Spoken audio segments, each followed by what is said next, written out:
obviously one of the things that you're known for is your marketing concept. We've touched upon quite a bit of it here. But would you be able to sort of summarize what that means? Okay.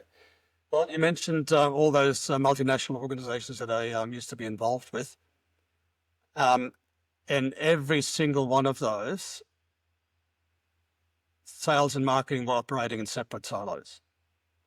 In one particular instance, I actually described the relationship as having barbed wire fences between the silos. And the result was that the sales and marketing people were talking more about each other behind their back than to each other, and not in a good way. And so there was this real animosity, and the salespeople used to say, well, marketing spends, sales brings in the money and marketing spends it.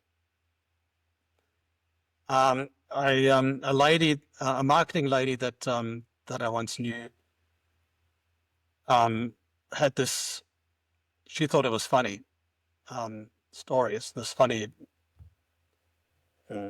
saying.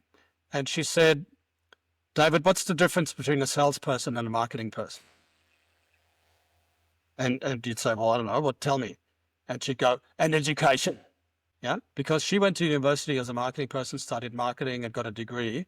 She felt she was superior to a salesperson that doesn't have a degree, even though a lot of salespeople now have degrees, not in sales, but in something else, right? But the attitude was, if you don't have a degree, you can't be clever, and you can't be as good as me.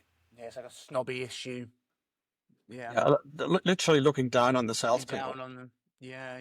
And so to answer your question about marketing, it's obviously a conglomeration of sales and marketing together. And I actually believe, and that's why my first book's called The One Team Method, because it's a method to bring sales and marketing together as one team. And I talk about a virtuous cycle of collaboration.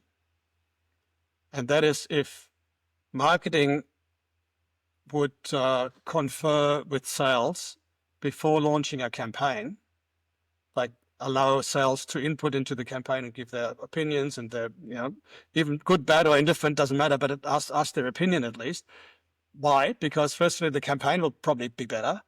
And secondly, your salespeople will be bought in more into the campaign because they've helped create it, right? So they're part of the solution.